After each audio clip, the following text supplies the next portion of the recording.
Vamos a estudiar algunos conceptos que se relacionan con las características de la división en Z. El primero de ellos probablemente ya lo conocen o ya lo han oído nombrar, es el concepto de número primo. Entonces, digamos, sea P un número natural mayor a 1, es decir, el menor primo es el número 2. Luego, P se llama primo si solo es divisible por 1 menos 1 P y el opuesto de P. Entonces, por ejemplo, un número se llama, por un ejemplo de primo es 17, pues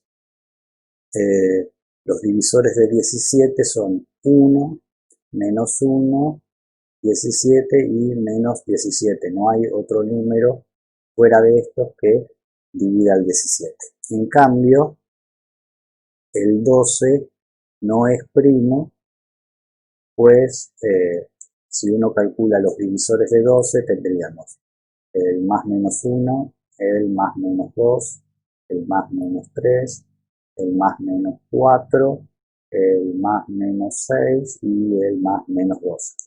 Además del más menos 1 y del más menos 12, tengo otros números distintos de más menos 1 y más menos el propio número que lo dividen. Cuando un número no es primo, si no es primo, se llama compuesto. Así que en general cualquier número natural mayor a 1 o es primo o es compuesto. Los números primos son particularmente importantes en todas las áreas de la matemática. Es más, una gran parte de los problemas abiertos en la matemática tienen que ver con números primos, pero también tienen mucha aplicación en la práctica, por ejemplo, más precisamente yendo a lo que es nuestra carrera. Se utilizan mucho en los temas relacionados con seguridad informática, en criptografía, etc. También se usan fuera de lo que es el área de sistemas, pero tienen una gran aplicación en este área. Bueno, una vez que uno ha definido un número primo, se puede probar lo que se llama el teorema fundamental de la aritmética. Este teorema lo que dice es lo siguiente: todo natural n mayor a 1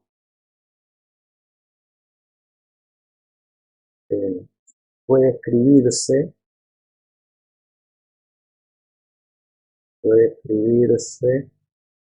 de modo único como producto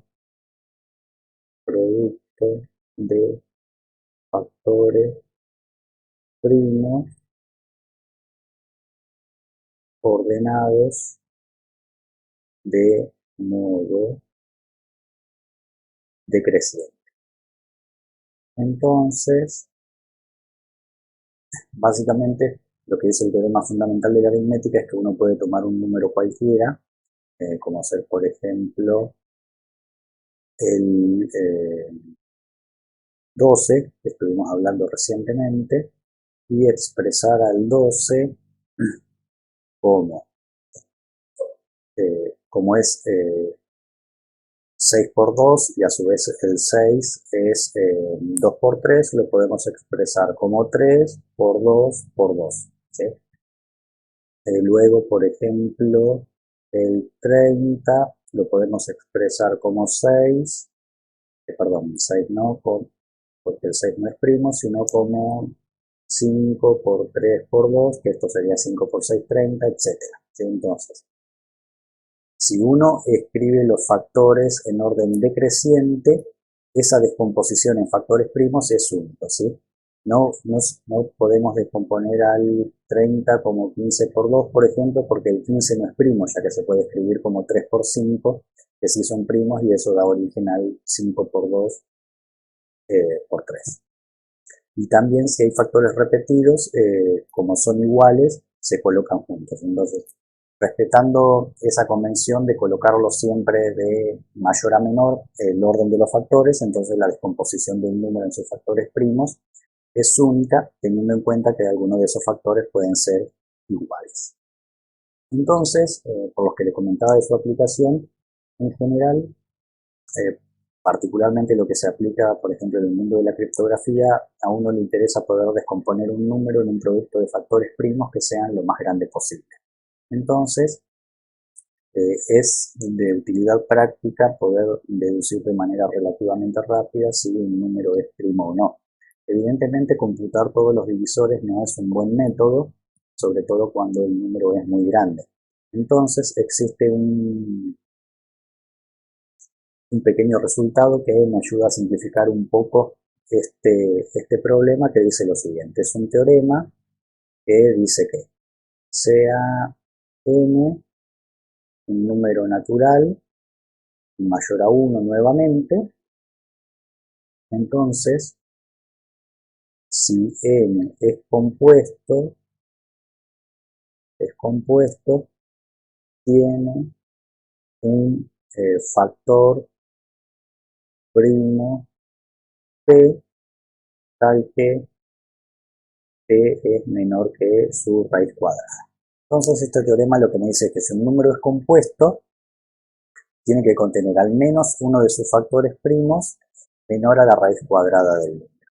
En realidad, este teorema, en realidad en la práctica lo que se utiliza es su contrarrecíproco, que dice que si n no contiene un factor primo p tal que p sea menor que la raíz de n, entonces n no es compuesto. Y si no es compuesto, es lo mismo que decir que n es primo. Entonces, esto me da un método práctico un poco mejor que calcular todos los divisores para determinar si un número es primo o no, que sería el siguiente. Uno tiene un determinado número que quiere saber si es primo. Le calculo la raíz cuadrada y luego considero, en lugar de considerar todos los, es decir, si yo quiero determinar si un número 45 es primo, yo tendría que ver si todos los números, para saber si tiene divisores posibles, yo tendría que chequear en un principio todos los números que están contenidos entre el 1 y el 45. Esto en realidad me reduce mucho el trabajo, particularmente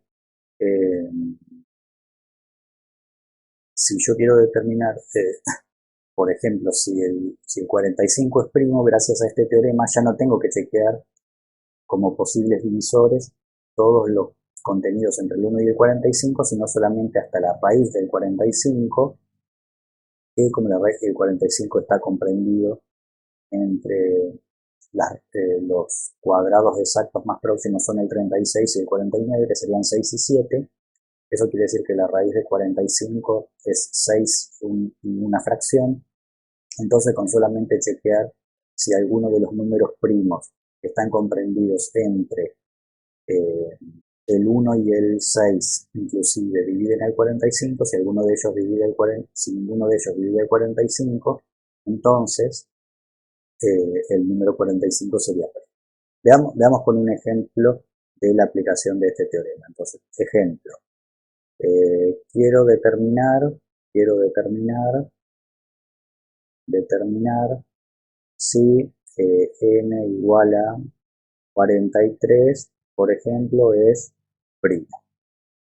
Entonces, la raíz de 43 no sabemos cuánto es exactamente, pero como está comprendido, el 43 está comprendido entre 36 y 49, su raíz tiene que ser 6 y una fracción, porque la raíz de 36 es 6, la raíz de 49 es 7, así que la raíz de 43 tiene que estar comprendida entre 6 y 7. ¿Sí? Es decir, lo que sabemos como dato es que la raíz de 43 tiene que estar comprendida entre las dos raíces exactas más próximas, que son la de 6 y de 7. Entonces, los posibles valores que puede tomar P serían los primos comprendidos entre 1 y 6, que serían en este caso, P podría ser 2, 3 o 5, porque el 4 no es primo y el 6 no es primo. Y con el 7 ya me paso. Entonces, si 2, 3 y 5 no son divisores de 43, entonces 43 es primo. Entonces, 2 no divide 43 porque 43 no es par, 43 no está en la tabla del 3, y 5 evidentemente no divide 43, entonces como 2 no divide a 43, 3 no divide a 43 y 5 no divide a 43, entonces por el contrarrecíproco del teorema 43 es primo. Pero en este caso entonces redujimos el problema de potencialmente tener que chequear 43 números para ver si dividían el 43 a solamente chequear 3. Entonces esa sería una aplicación práctica del problema para ver si un número es primo o no. Así todo, para los números grandes que se suelen utilizar en la práctica, igual es un número grande de chequeos, teniendo en cuenta que a medida que crece el número, uno quizás no necesariamente conoce si todos los números comprendidos entre 1 y la raíz del que quiere determinar si es primo, si todos los que están contenidos en ese rango son primos o no. Entonces, en realidad, en la práctica existen una serie de algoritmos computacionales más especializados que son los que se utilizan, pero desde un punto de vista, si uno tuviera que hacer una determinación manual, este teorema da una mejor versión que tener que calcular todos los divisores. Bueno, pasemos ahora a otro concepto que ya no tiene que ver con números primos,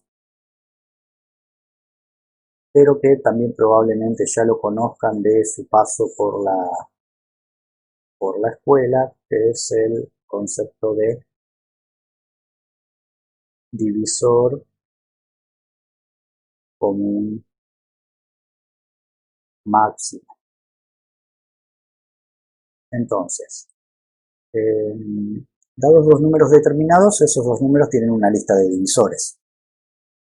Puede ser que uno o varios de ellos divisores sean comunes a ambos números. De los divisores comunes a ambos números, el mayor se llama divisor común máximo. Entonces, dados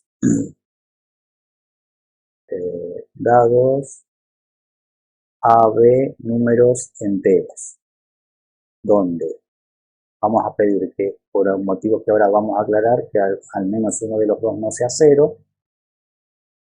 Luego, el mayor natural de tal que D divide a A y D divide a B se llama divisor común máximo de A y B. Entonces, básicamente uno tiene que determinar todos los divisores que sean comunes a A y B, y el mayor de ellos es lo que se llama el divisor común máximo. Se puede denotar de varias maneras, existen varias maneras, la más común en literatura castellana es DSM, de divisor común máximo o divisor común mayor. Algunos le llaman MCD, de máximo común divisor o mayor común divisor. Algunos simplemente ponen AB sin colocar ninguna sigla, pero vamos a tratar de evitarla para no confundirla con par ordenado o algún otro tipo de notación. Y probablemente la más utilizada a nivel internacional y que también estaría bueno que se acostumbren, es decir, es la sigla GCD de Greatest Common Divisor, que eso es la sigla de divisor común máximo en inglés. Además, porque si uno lo quiere calcular con un software o con una calculadora que compute el divisor común máximo, generalmente el nombre de la función es SD por sus siglas en inglés. Pero bueno, preferentemente, exceptuando esta que es la notación de par ordenado, podemos utilizar cualquiera de ellas. Bueno, entonces, ¿cómo es este concepto de divisor común máximo? Entonces, supongamos que tenemos el 12, sus divisores, dijimos que eran el más menos 1, más menos 2, más menos 3, más menos 4, más menos 6 y más menos 12. Y supongamos, por ejemplo, el 30. Si consideramos el 30, los divisores son el más menos 1, el más menos 2, el más menos 3, el más menos 5, el más menos 6, el más menos 10, el más menos 15 y el más menos 30. De los que están comunes en ambas listas, que son el más menos 1, el más menos 2, el más menos 3 y el más menos 6, el mayor de ellos es el de módulo 6 y positivo. Entonces, de aquí uno concluye que el DCM entre 12 y 30 es el 6. Bueno, otro concepto íntimamente relacionado con el divisor común máximo es el de mínimo común múltiplo o múltiplo común mínimo. El mínimo común múltiplo, perdón, es una cosa que me olvidé aclarar. ¿Por qué pedimos que algunos de A o B sea distinto de 0? Porque si, como estamos buscando aquí divisores, sabemos, por lo que aprendimos en el video anterior, que cualquier número divide al 0, ¿sí? Porque yo siempre puedo expresar el 0 como 0 por 15, como 0 por 25, como 0 por 30, entonces el 15, el 30, el 25, todos ellos son divisores del 0. Entonces, como todos los números enteros dividen al 0, si tanto A como B fuesen ceros, todos los números enteros dividirían a A y B. Entonces, como los enteros no tienen un número máximo, entonces en ese caso no está definido cuál es el mayor de los divisores comunes, entonces no está definido el DCM para ser el 0. Ahora, por otra parte, si solamente uno de ellos es 0, el DCM sí está definido. Por ejemplo, supongamos, con un ejemplo cualquiera, si tenemos que computar el DCM entre 0 y 10, ¿sí? Entre 0 y 10, sabemos que todos los enteros dividen al 0. Y los divisores del 10 son el más menos 1, el más menos 2, el más menos 5 y el más menos 10. Entonces, como yo busco los divisores comunes a ambos, los divisores del 0 son todos los enteros, la intersección de todos los enteros con los divisores del 10 me da los divisores del 10, y el máximo de ellos es el 10, que es el propio número. Entonces, en general, si uno de los dos es 0, el divisor común máximo entre 0 y un número distinto de 0 es el número distinto de 0. En realidad, si es positivo, y si yo hubiese tenido el DCM entre 0 y menos 10, entre 0 y menos 10, entre 0 y menos 10, como los divisores del menos 10 son los mismos que el de 10, el DCM también es 10. Entonces, si A es mayor a 0 es esto, y el DCM entre 0 y A es menos A si A es menor a 0. Entonces, uno de los números puede ser 0, lo que no pueden ser 0 son los dos simultáneamente. Bueno, hecha esa aclaración, entonces sí volvemos a nuestro concepto de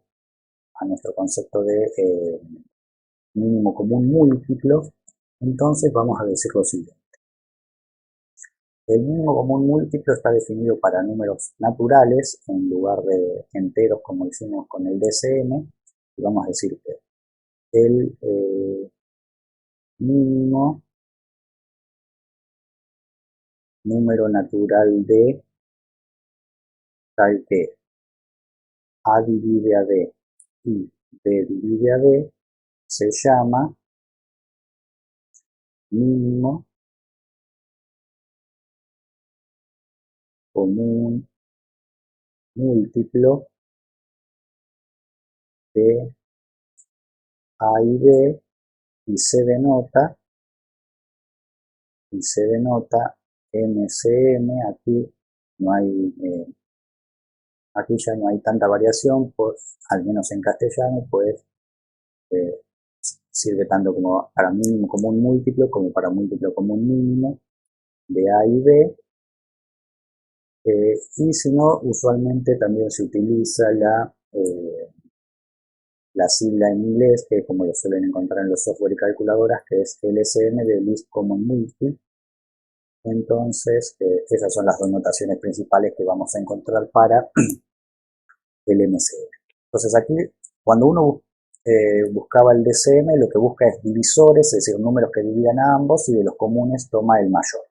Cuando uno busca el MCM, el mínimo común múltiplo, lo que está buscando es cuál es el menor número que está en la tabla de multiplicar tanto de A como de B. Entonces supongamos que buscamos el MCM de 12 y de 30, entonces si construimos la tabla del 12, tenemos el 12, el 20, perdón, sería 12, 0, 24, 36, 48, 60, 72.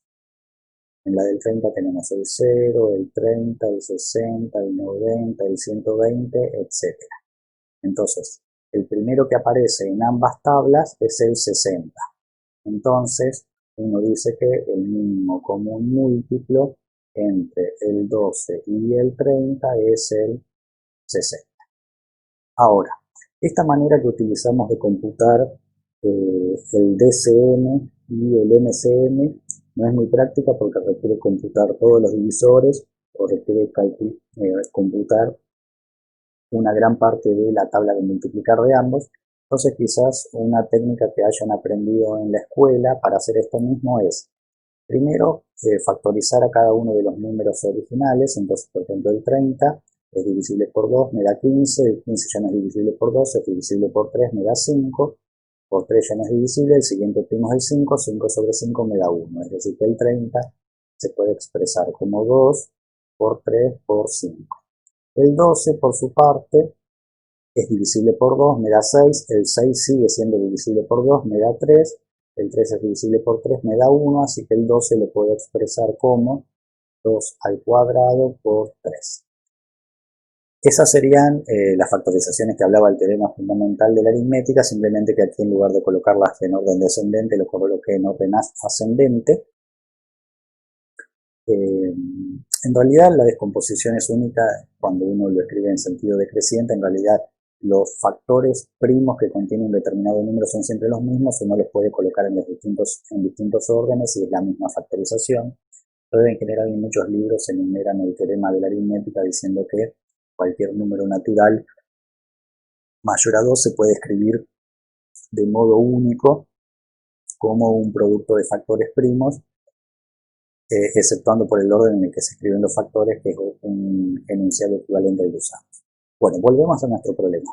Quizás lo que hayan aprendido en la escuela es que el DCM de dos números se podía computar como el producto de los factores comunes a ambos en su menor exponente. El 2 y el 3 están en ambas decomposiciones, el 5 no, pues solamente está en el 30. Así que colocamos el 2 y el 3. El menor exponente con el que aparece es 1, que es como aparece en el 30, y el menor exponente con el que aparece el 3 es 1, que es como aparece en ambos casos. Así que 3 por 2 me da 6, que es lo que habíamos hallado de otro modo. Y para hallar el MCM, uno lo que hace es el producto de los factores primos, ahora los comunes y no comunes, o sea que el 5 que está en uno solo de ellos también lo agrego, y con el mayor exponente que aparecen. Como el 2 en el 12 aparece al cuadrado, entonces tendríamos 2 al cuadrado que es 4, por 3 12, 12 por 5, 60, que es lo que habíamos encontrado de otro modo. Sí, lo que podemos comprobar es que un teorema o relación que es para en realidad no tener que calcular los dos, existe un teorema que me dice que sean A y B números naturales, luego lo que se cumple es que el producto entre los dos números originales A y B equivale al producto entre el DCM de los números por el MCM de los números. Entonces, particularmente, si computan 3 por 12, como 3 por 12 es 36, por 10, o sea, el 30 es 3 por 10, entonces 3 por 12 es 36, por 10 360, así que en el ejemplo 12 por 30 me da 360 y 6 por 60 también me da 360, que es lo que me dice este teorema. Entonces, en realidad, con solamente haciendo el producto de los dos números, si uno conoce solamente el MCM o el DCM, puede calcular el otro. Bueno, ahora sí, un concepto muy importante y que está relacionado con el concepto de DCM es el siguiente. Dados A y B números enteros, A y B se llaman coprimos o primos relativos si el DCM entre ellos es 1. Es decir, si el mayor divisor común a ambos es el 1. Es decir, si el divisor común máximo entre A y B es 1, quiere decir que los únicos divisores que tienen en común A y B son el 1 y el menos 1. Entonces, en ese caso, los números se llaman coprimos o primos relativos. ¿Sí? Vamos a escribirlo más prolijo porque no se nota mucho lo que dice ahí. Entonces, esto sería coprimos o primos relativos. Vale la pena aclarar que más allá del nombre, no tienen en realidad nada que ver con los números primos que vimos anteriormente. Veamos un ejemplo.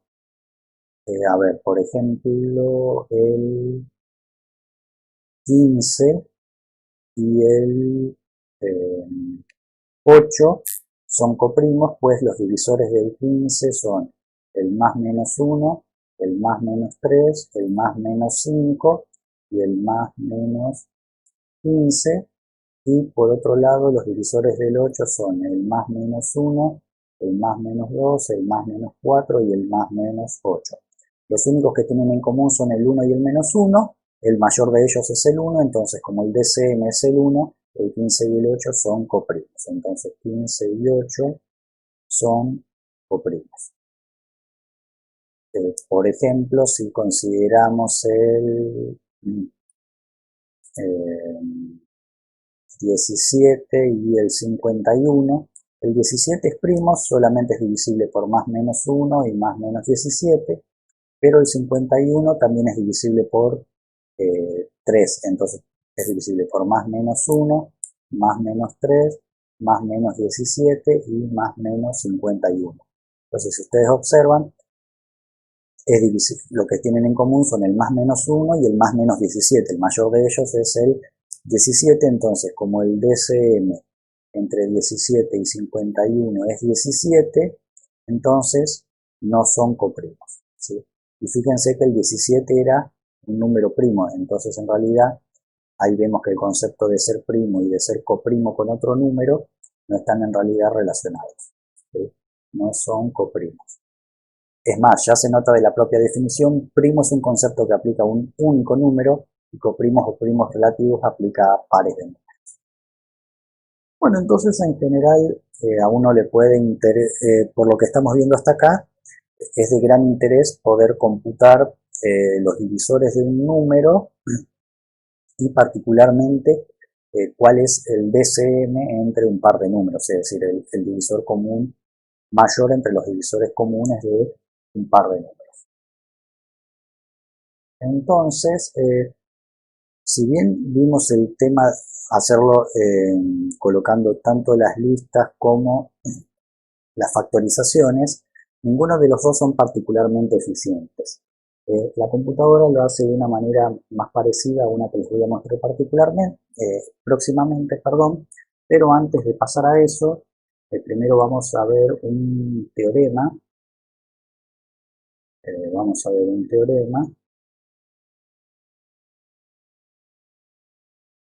que dice lo siguiente.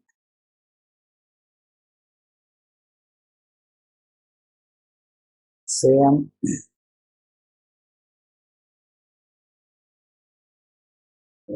A, B, U y R números enteros, sean A, B y Q números enteros y N un número natural. Entonces, si A se puede escribir como B por Q más R, es decir, lo que habíamos aprendido en el algoritmo de la división, entonces una propiedad muy importante es que el DCM entre los dos números originales es igual al DCM entre el divisor y el resto de la división entre los dos números, perdón, yo ahí coloqué D, pero esto no es una D, sino que es una B. Entonces el DCM entre los dos números originales es igual al DCM entre el divisor y el resto de la división original. Bueno, y como eso es algo particularmente importante, lo vamos a probar ahora, pues es uno de los ejercicios de la guía. Entonces, lo que vamos a hacer ahora es el ejercicio número 2 de la guía, que lo que me pide es precisamente demostrar ese teorema que acabo de colocar. Me dice si son A, B, Q y R.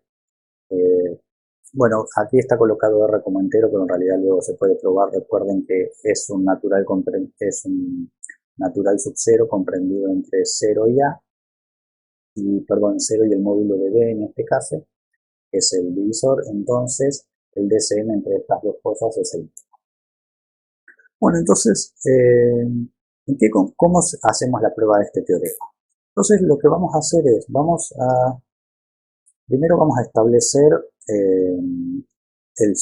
la siguiente observación o nota. Si A, B son conjuntos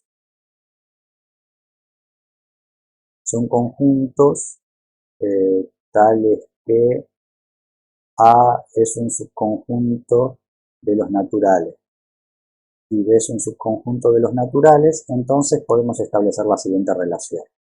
Si A es igual a B, entonces el máximo de A es igual al máximo de B. Es decir, lo que estamos diciendo es, sean dos conjuntos que tienen una cierta cantidad de elementos, ¿sí? Y esos dos conjuntos, en realidad esto vale en un universo más grande, pero supongamos en un principio son dos conjuntos formados por números naturales. Entonces, el que sea el mayor número de uno de los conjuntos también va a ser el mayor número de el otro de los conjuntos. ¿Sí? Si los dos conjuntos son iguales, los dos tienen que tener el mismo máximo. ¿Sí? A ver, supongamos, un conjunto son el 1, 2, 3, 4, 5, 6, 7, 8, 9 y 10. Y el otro conjunto lo defino como todos los enteros comprendidos entre 1 y 10. Entonces, como son dos maneras distintas de definir el mismo conjunto, el número mayor de ambos conjuntos es en ambos casos el 10. Entonces, si los dos conjuntos son iguales, entonces el mayor integrante de cada uno de esos conjuntos tiene que ser el 1. Entonces, lo que vamos a hacer es construir, vamos a decir, sea A el conjunto de los divisores comunes de A y B. Es decir, A es el conjunto formado por los números naturales tales que D divide a A y D divide a B. Y vamos a decir que sea B el conjunto de los divisores comunes de B y R. Entonces vamos a decir que sea B el conjunto formado por los números naturales tales que D divide a B y D divide a R. Entonces, si probamos que los dos conjuntos son iguales, es decir, que los dos conjuntos están formados por los mismos números, entonces por lo que escribimos aquí en esta observación, entonces por esa observación lo que probaríamos es que el máximo de A es igual al máximo de B. Pero ¿qué ocurre? Como A contiene los divisores comunes a y B contiene los divisores comunes a B y R, lo que estaríamos diciendo es que el conjunto de divisores comunes de A y B es igual al conjunto de divisores comunes de B y R. Y el máximo del conjunto de divisores comunes es lo que definimos como el DCM. Entonces lo que estaríamos diciendo es que el DCM entre A y B es el máximo de los divisores que está en el conjunto A, porque eran los divisores comunes A y B, sería igual al DCM entre B y R. Entonces en realidad nuestro objetivo va a ser probar que estos dos conjuntos son iguales. Luego por esta observación y sabríamos que los máximos son iguales, y en este caso interpretando el máximo como este conjunto está formado por divisores comunes, el máximo sería el DCM. Entonces nuestro objetivo es probar que el conjunto que contiene a los divisores comunes A y B es el mismo que el conjunto que contiene los divisores comunes de B y R, es decir, los divisores comunes de A y B son los mismos que los divisores comunes de B y R. Entonces hay que probar dos cosas por lo que sabemos de conjuntos, que A es un subconjunto de B y que B es un subconjunto de A. Para probar que A es un subconjunto de B, lo que tenemos que probar es que cualquier elemento que está en el conjunto A también está en el conjunto B. Entonces decimos, para todo X, sea un X que pertenece al conjunto A. Entonces, eso quiere decir que X divide a y X divide a B, porque A era el conjunto de los divisores comunes de A y B. Entonces, esto equivale a decir que A se puede escribir, entonces esto equivale a decir que existe un número K entero tal que A se puede escribir como K por X y existe un número J entero tal que B se puede escribir como J por X. Eso es lo que quería decir que X sea un divisor de A y de B. Pero ahora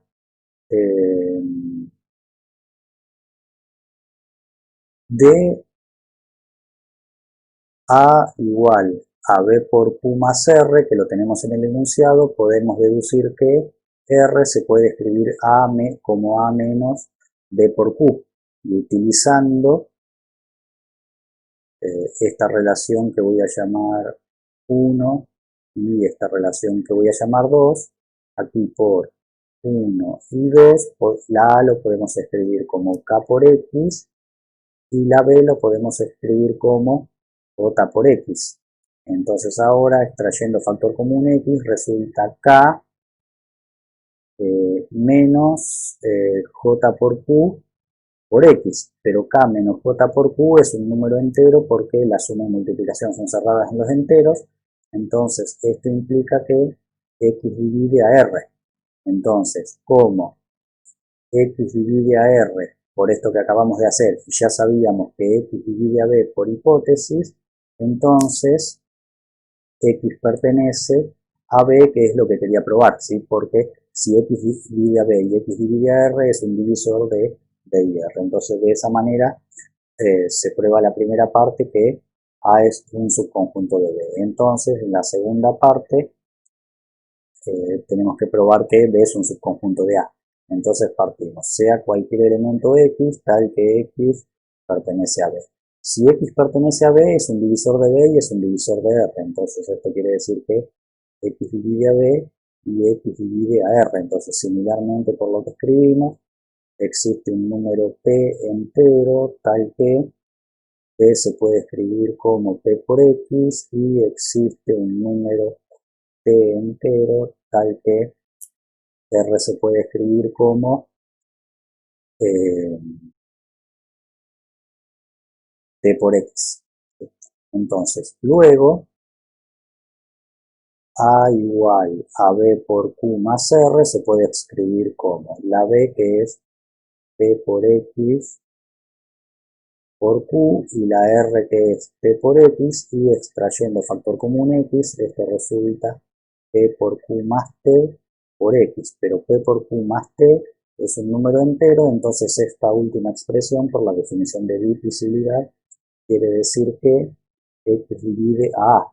Entonces, como x divide a a y x divide a b, entonces x pertenece, como divide a y divide a b, x pertenece a a.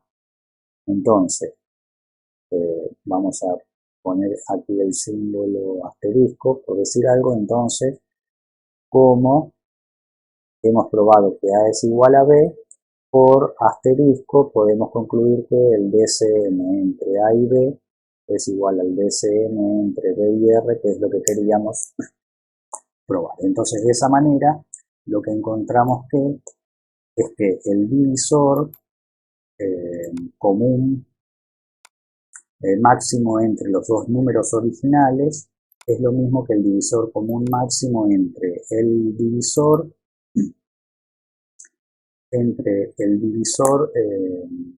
original y el resto de la primera división. Bueno, entonces ahora nos vamos a aprovechar de eso para encontrar una manera más eficiente, si se puede llamar de alguna forma, de encontrar el DCM entre los números. Entonces lo que vamos a hacer es lo siguiente. Nuestro objetivo va a ser calcular el divisor común máximo entre, vamos a hacer 210 y 495, por ejemplo. Bueno, entonces, lo primero, para poder utilizar esta relación, lo primero que tenemos que hacer es colocar el 495 en función del 210. Entonces, aquí vamos a ir haciendo una serie de, vamos a llamarle cálculos auxiliares. Entonces, vamos a hacer una serie de cálculos auxiliares. Entonces, vamos a hacer 495 dividido 210. Entonces, esto le está a 4 por 0, 0, al 5, 5, 4 por 1, 4, al 9, 5, 4 por 2, 8, al,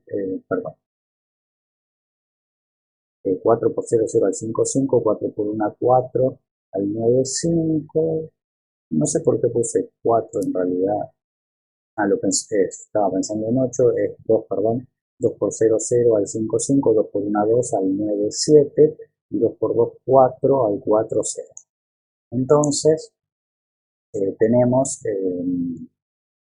que 495 sobre 210 me da cociente 2 y resto 75, entonces de aquí lo que podemos concluir es que el 495 se puede expresar como 2 por 210 más 75.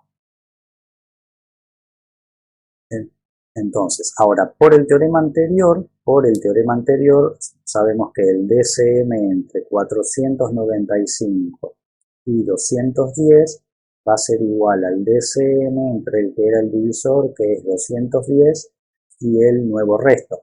Pero ahora, para poder calcular el DCM entre 210 y 75, tenemos que escribir el 210 en función del 75. Así que hacemos un nuevo cálculo auxiliar.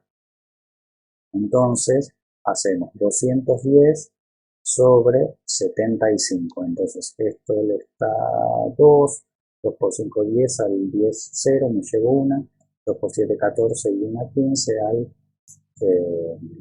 21, 6. Entonces, quiere decir que el 210 se puede expresar como 2 por 75 más 60. ¿Sí?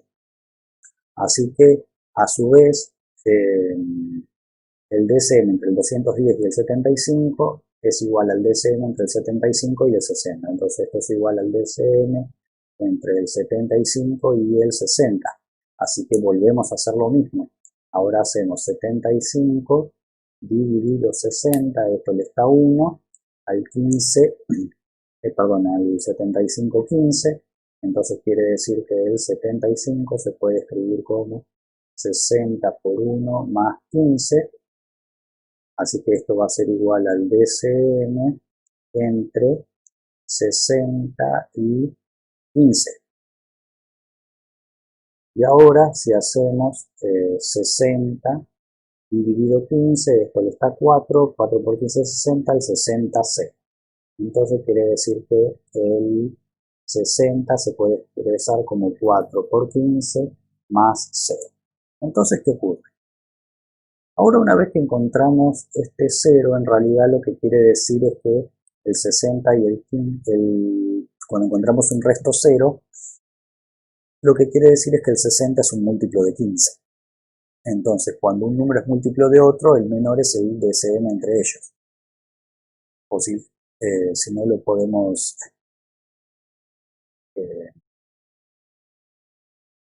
piénsenlo de la siguiente manera, es decir, como el 60 es un divisor de 15, quiere decir que todo lo que dividía el 15 también va a dividir al 60 y entonces el mayor de los que divide el 15, que es el propio 15, va a ser el mayor que también va a dividir al 60 de los que son comunes a ambos.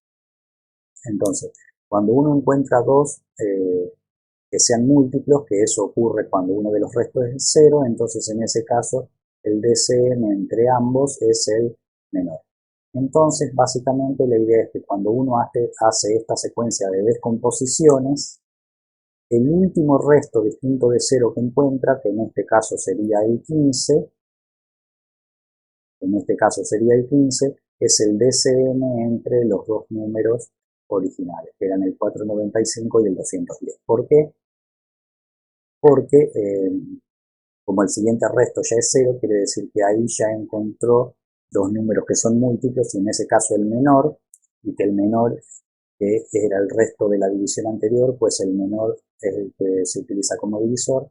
Entonces, en ese caso, ya encontró el DCM. Entonces, resumiendo, uno tiene que ir haciendo primero la división entre los originales, luego, si el resto no es 0, hace la división entre el divisor y el resto de la primera división. Si el resto no es 0, vuelve a ser entre el nuevo divisor y el resto de la división, así hasta que encuentre un resto 0. Cuando encuentre un resto 0, el resto inmediatamente anterior, que fue el último distinto de 0, es el DCM entre los números originales por utilización repetida de este teorema.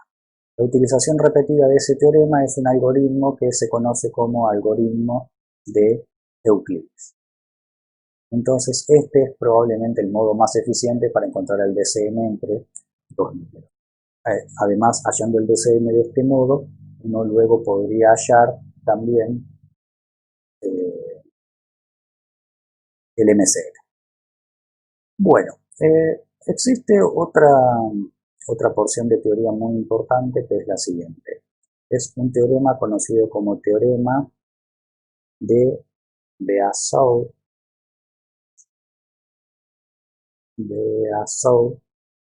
que lo que me dice es que para todos A y B números enteros existe otro par de números enteros S y T, tal que A por S más B por T me da el DCM. O sea, dicho de otro modo, lo que este señor encontró es que el DCM entre dos números enteros se puede expresar siempre como una combinación lineal de ellos. Y en realidad, esa combinación lineal del DCM en función de los números originales es lo que me va a permitir resolver posteriormente un gran número de problemas. Así que lo que vamos a hacer ahora es mostrar cómo construir la combinación lineal del DCM entre dos números a partir de los dos números originales. Y en realidad es muy sencillo hacerlo cuando uno halló el DCM a partir del algoritmo de Euclides. Entonces, lo primero que hacemos es tomar aquella ecuación aquella relación donde aparece el DCM, que en nuestro caso fue en la relación entre el 75 y el 60. Entonces, sabemos que el 75 lo expresamos como 60 por 1 más 15. Entonces, de esta relación despejamos el DCM. El DCM era 15, así que lo expresamos como 75 menos 1 por 60, pues el 60 por 1 pasaría a restar. Ahora identificamos del lado derecho cuál fue el resto inmediatamente anterior, que en este caso fue el 60. Entonces identificamos ese 60 y ahora ese 60 lo despejamos de la ecuación inmediatamente anterior. Entonces de aquí podemos obtener que el 60 se puede escribir como 210 menos 2 por 75. Entonces esto va a ser 75 menos 1 por 210 menos 2 por 75. O sea, no confundirse los por donde no hay escrito nada, que es un número. Entonces el 15 lo vamos a poder expresar como 75 menos 1 por 210 menos 1 por menos 2 más 2 por 75, o sea que el 15 se puede expresar como una vez más 2 veces, 3 veces el 75 menos una vez el 210.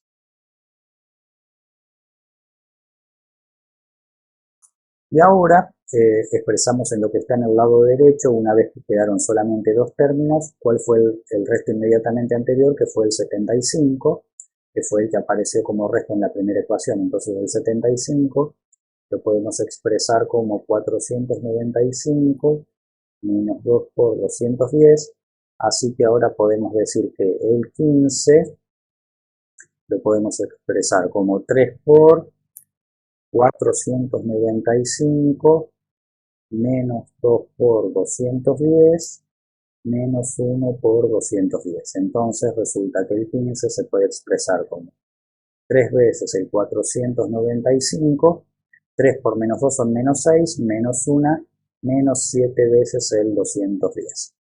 Entonces aquí hemos expresado el DCM, que es el 15, como combinación lineal de los dos números originales. El 495 sería A, el 210 sería B, y el 3 y el menos 7 serían lo que en la teoría se llamó S y T, los coeficientes de la combinación lineal. Entonces, si uno utilizó el algoritmo de Euclides, siempre puede hacer este proceso inverso para hallar la combinación lineal del DC.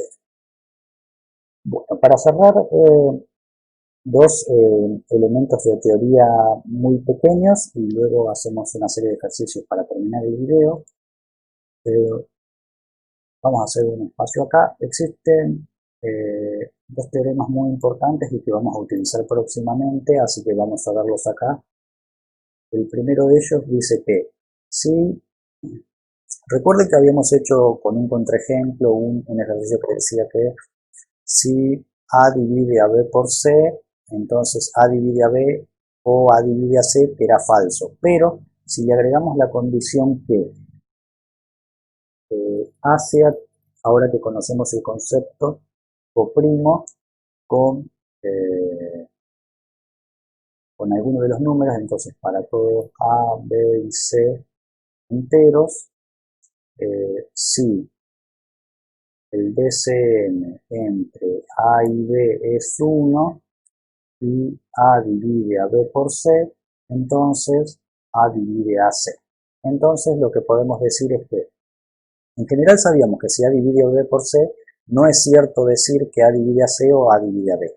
Pero si ahora le agregamos la condición que A sea coprimos con uno de ellos, entonces si A divide al producto, forzosamente divide al otro.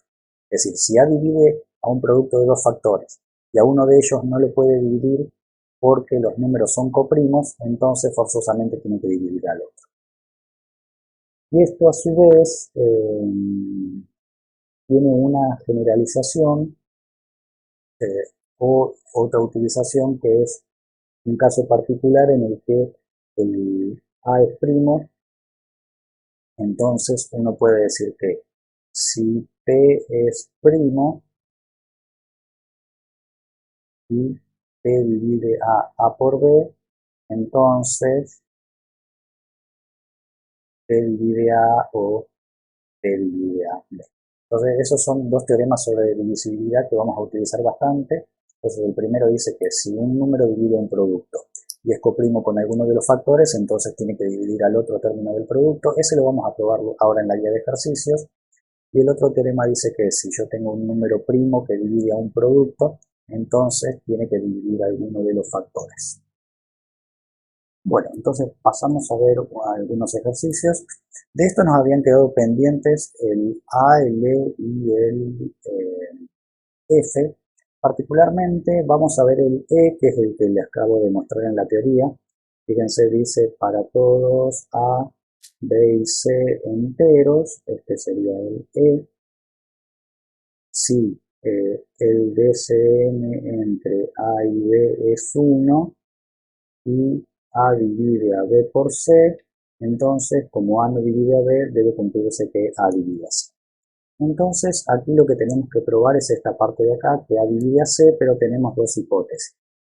Esta que es la hipótesis 1 y esta que es la hipótesis 2. Entonces podemos decir, por hipótesis 1, que el DCM entre A y B sea 1, quiere decir que por la identidad de Bezout existen S y T números enteros tales que A por S más B por T es igual a 1. Pero ahora la hipótesis 2, por hipótesis 2, que A divida a B por C, por el concepto de divisibilidad, quiere decir que existe un K entero tal que A por K me da B por C, ¿sí? O sea que A es un divisor o factor de B por C. Entonces lo que vamos a hacer es lo siguiente. Como yo necesito en definitiva probar que A divide a C, a mí me interesaría mostrar que A multiplicado por algún entero me da C, así que donde está el 1 nos interesaría que aparezca una C. Entonces lo que vamos a hacer es multiplico miembro a miembro por C en 1 y lo que obtengo es C por A por S más B por T igual a C. Si aplicamos distributiva me queda C por A por S más C por B por T igual a C. ¿Pero qué ocurre? Por la hipótesis 2 sabemos que B por C, que es lo mismo que C por B, es lo mismo que A por K. Entonces, por lo que pusimos en 2, podemos escribir que esto es C por A por S. En lugar de poner C por B, ponemos A por K por T. Y ahora, extrayendo factor común A, queda A por C por S más K por T. Como C, S, K y T son enteros, entonces esto es un factor entero. Entonces, como un entero por A me da C, entonces esto quiere decir que A divide a C por el concepto de divisibilidad. Bueno, y para cerrar esta parte, vamos a hacer dos ejemplos, o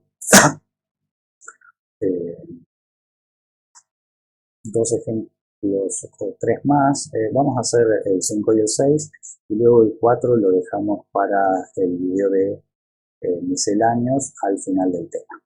Entonces, en el punto 5 me pide demostrar que n y n más 2 son coprimos. Entonces, primero recordemos una cosa muy importante que vimos en el primer video. Vimos un teorema que decía que si A divide a B y A divide a C, entonces para cualquier par de números enteros, A divide a m por b más m por c. O sea, dicho de otra manera, si A era un divisor común de dos números, entonces A dividía cualquier combinación lineal de ellos. Entonces, vamos a llamar a eso que había sido un teorema, lo vamos a llamar asterisco. Entonces, vamos a hacer el punto 5. Entonces, entonces, primero, como tenemos que mostrar que son coprimos, tenemos que mostrar que el mayor divisor común entre ambos es 1. Entonces, digamos, sea de un divisor común de n y n más 2. Entonces, luego d divide a n y d divide a n más 2 porque estamos diciendo que es un divisor común a ambos.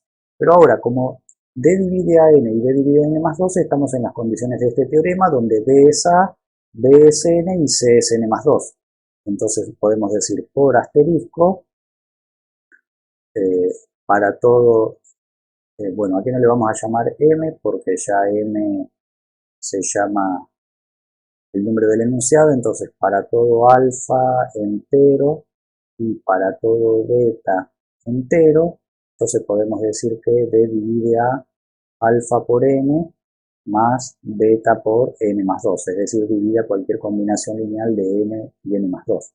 Entonces, como divide a cualquier combinación lineal, particularmente tiene que dividir a la resta de n más 2 y n. Entonces, si alfa es menos 1 y beta es 1, entonces resulta que d divide a n más 2 menos n, que es igual a 2. ¿Sí? Entonces, como d divide a 2, quiere decir que d tiene que ser 2 o d tiene que ser 1.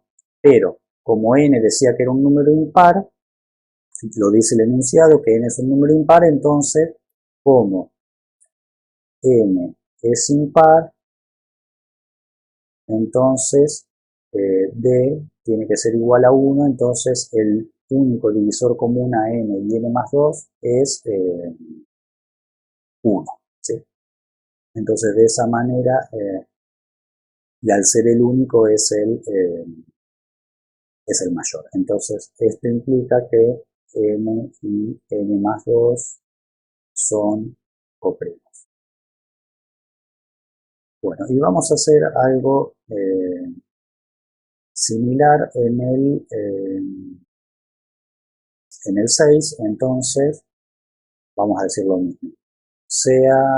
Entonces me pide demostrar que no importa cuál sea el número k entero, los números de la forma 6,5 y 7,6 son coprimos. Entonces digamos, sea D un divisor común de 6,5 y 7k más 6.